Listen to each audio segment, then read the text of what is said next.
Whenever the topic of cold cases come up, there are a number of creepy crimes that come to mind. If you look into modern-day Waidhofen, Bavaria, Germany, and travel back about a century, you will find what can be described as one of the grisliest unsolved crimes in German history. The Hinterkaifeck Murders is a case that's been seeking justice since its opening in 1922.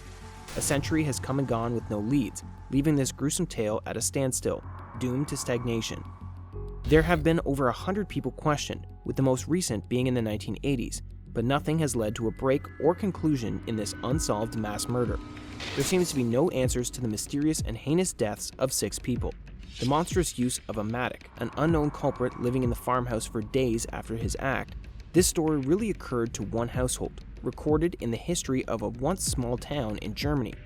With a lead-up that reads almost like a traditional horror film, the Gruber family learned all too late that the bumps and steps in those unexpected places should be investigated. This murder of 6 case has remained unsolved for a century and presents more questions than answered. The most prominent question of all in this case bears into you and pushes you to wonder, who killed the Gruber household? During the time prior to the crimes, with investigations suggesting up to 6 months prior, there had been signs something wasn't quite right with the Hinterkaifeck and the property it resided on. In what is now obvious in hindsight, it was 6 months before the event the former maid quit her position suddenly. She claimed to have heard sounds in the attic and voices, the disembodied sound leading her to believe the property was haunted. Between the maid quitting and the horrific deeds, Andreas Gruber, the patriarch of the Gruber household, told neighbors about the noises resembling footsteps he had been hearing in his attic.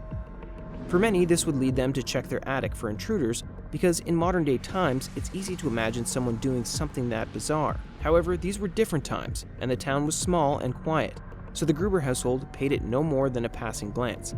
Andreas would also mention finding a newspaper he did not remember purchasing, nor did it belong to anyone in the house. He even checked to see if it belonged to a neighbor, but no one was subscribed. It became equally concerning, if not more so, when a pair of the household keys went missing.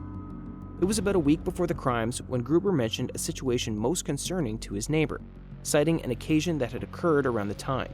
Gruber told a neighbor about footprints leading from the woods to the farmhouse in the snow, but none leading away from it. He was offered a gun by a neighbor, but declined the offer.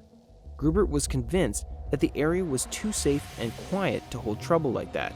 He didn't even bother reporting the circumstances to the police, leaving his concerns stagnant with his neighbors until after his demise. In the house on March 31st, 1922, there were 6 people, 4 adults and 2 children.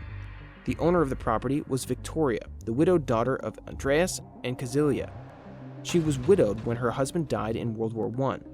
On the property with Victoria and her parents were Victoria's 2 children. One was a 7-year-old daughter who was named after her grandmother, bearing the name Cecilia as well, and the other being a 2-year-old son named Josef. The 6th person was a maid who had just begun working that day, Maria Baumgartner. The Gruber household had already been under the town's judgment before this brutality. Victoria and Andreas were locked away for an incestuous relationship in 1915 and detained again before the start of the 1920s. Though they may have been the center of town gossip, no one could recall anyone who would want to cause the family any harm. Back in the 1920s, the collection and processing of evidence for criminal cases was early in development. While things such as eyewitnesses and plausible theories had been around, the first police laboratory wasn't established until 1910, and modern-day options like DNA testing weren't due for another 6 decades.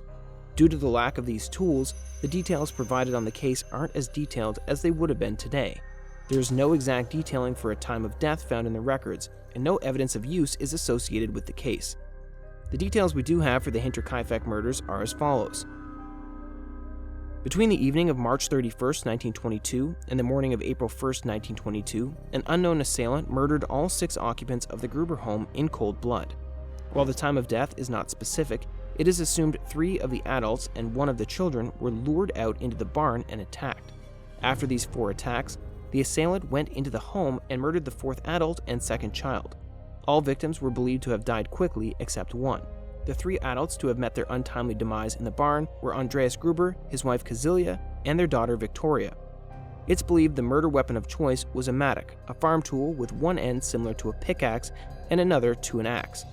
Andreas suffered a severe injury to his face, with bones protruding from the damage. He is believed to have died during or after the crime. His wife Kazilia suffered 7 blows to the head, body showing signs of strangulation and bruising near her right eye.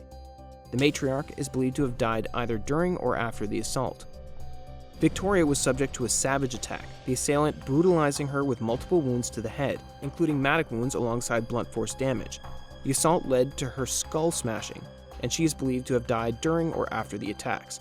The 4th victim in the barn was a child, Victoria's young daughter, Kazilia. Like her elders, young Kazilia would receive severe injuries to her head, the horrors truly unspeakable. Unlike her elders, Kazilia would not die quickly. She would be alive for hours afterwards, traumatized and helpless, proven by the clumps of her own hair found within her fingers. After these savage attacks, the assailant covered the bodies in hay and went into the home to murder the 2 remaining people. The 4th adult, Maria Baumgartner, had just begun working at the residence that day and was murdered in her bedchamber with blows to the head. The 6th victim was the 2nd child of the household, Victoria's son, Josef. Baby Josef would meet a similar fate as the rest of the family, suffering a heavy blow to the head while asleep in his bassinet. For days after these crimes, the monster behind it all would live in the home of their victims. They would keep the chimney running while also attending to the farm chores, keeping the dog fed and cows milked. The community began to note how they hadn't seen their neighbors when the family failed to appear at events. When young Kazilia missed a 2nd day of school with no excuse, and the mail began to pile up, a team of neighbors went to inspect. The 3 men who went to inspect were Lorenz Schlittenbauer, Jakob Siegel, and Michael Pohl. They went to check out the home on April 4th, 4 days after the attack is assumed to have taken place. The bodies in the barn were the first bodies found, soon followed by the discovery of Josef and Maria in the home. Lorenz was a close neighbor, and many sources speak of him being the father of young Josef, having had a relationship with Victoria before the events. When the police arrived, they initially suspected a burglary took a dark turn, but this theory would fall apart when large sums of money were found in the home, all undisrupted from the searching of any thief. The police arrived at a contaminated scene anyway, with neighbors being unforgivably noisy on the matter. The perpetrator was either long gone or blended in with the crowd by the time authorities got on the scene. After the discovery of the brutalized bodies, police would go on to question over 100 people. They worked hard trying to solve the case, but would gain no traction. A century later, this case remains unsolved visually. Many have their own beliefs of what happened and who committed these heinous acts. Many ponder an unlikely theory involving Victoria's late husband, a man who died during his service in World War I. This theory presents a tale in which the man survived his time in the war and made his way home. He became enraged upon arriving home to find his wife with a child by another man. This theory has no base, though, as many servicemen have accounted to seeing the body of the widow's deceased husband mangled by a mine. A second theory involves Andreas and Victoria's incestual relationship, painting the scene as a murder-suicide. This theory explores the idea of Andreas snapping and murdering his family before killing himself as well. While it tells an interesting story, the investigation proved none of the wounds were self-inflicted, destroying that theory before it truly began.